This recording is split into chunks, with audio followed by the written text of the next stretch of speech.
Senator Markey. Yep. Thank you, Mr. Chairman. I want to start with a little-known fact about autonomous vehicles.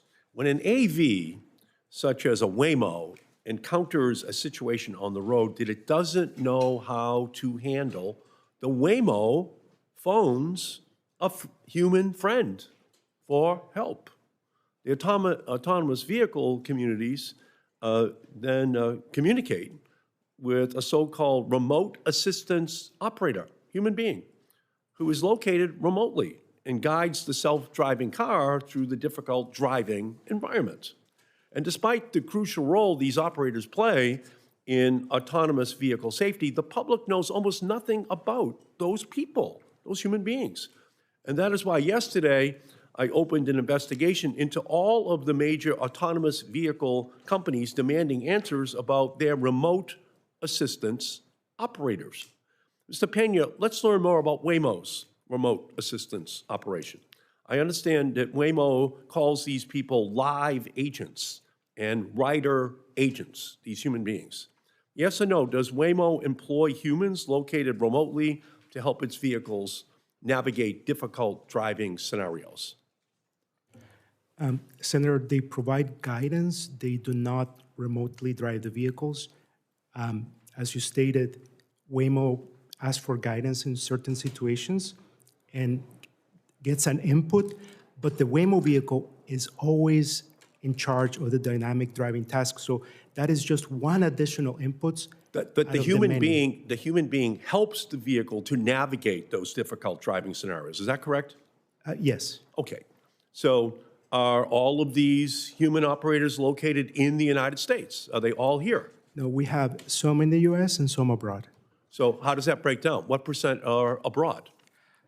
Senator, I don't have that number for you. We can get back to you. Is it a majority are abroad? I just don't have that number.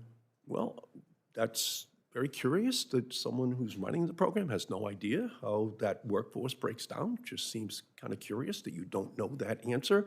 But are some of these operators located outside the United States?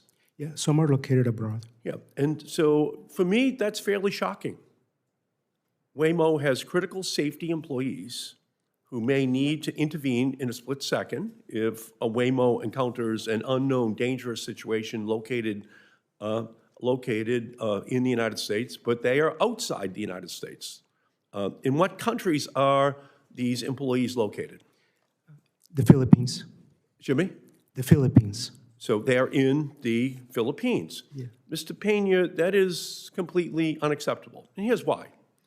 Having people overseas influencing American vehicles is a safety issue. The information the operators receive could be out of date. It could introduce tremendous cybersecurity vulnerabilities. We don't know if these people have U.S. driver's licenses. And let's not forget, Waymo is trying to replace the jobs of hardworking taxi and rideshare drivers. And now you're saying that of the human beings, the human jobs that remain in the system, you're shipping those jobs overseas. It's one thing when a taxi is replaced by an Uber or a Lyft. It's another thing when the jobs just go completely overseas, which is what we're talking about. Because no one likes a backseat driver, but a transatlantic backseat driver is downright dangerous in our country. Now, I want to turn to another autonomous vehicle issue. When designing an autonomous or partially autonomous vehicle, engineers define where and when the system is safe to drive. This operational limit is known as the operational design domain. Virtually every automaker, with one notable exception, restricts their driving systems to these domains. Mr. Peña, yes or no, does Waymo restrict its vehicles to safe, pre-mapped operational design domains? Senator, we do. We have a very well-defined operational design domain, different road types, weather, different conditions.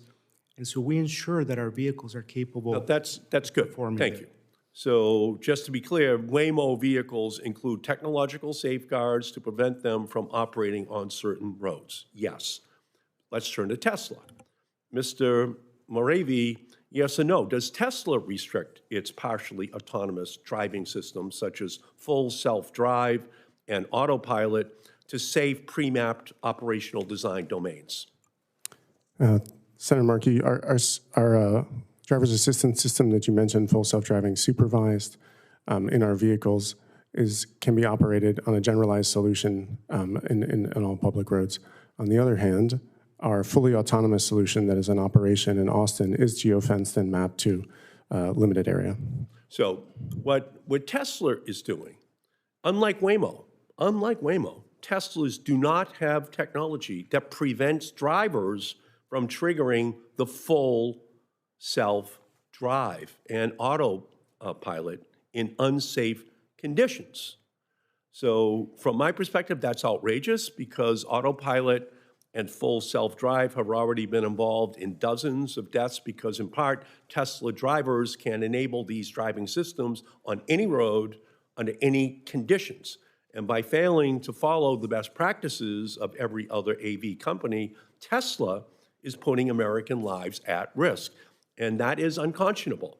And it's why in December I introduced the Stay in Your Lane Act, which requires automakers to define where and when their driving systems are safe and restrict the driving systems to those conditions only. Tesla does not do that. Tesla's vehicles say full self-drive, but really they are only partial full self-drive.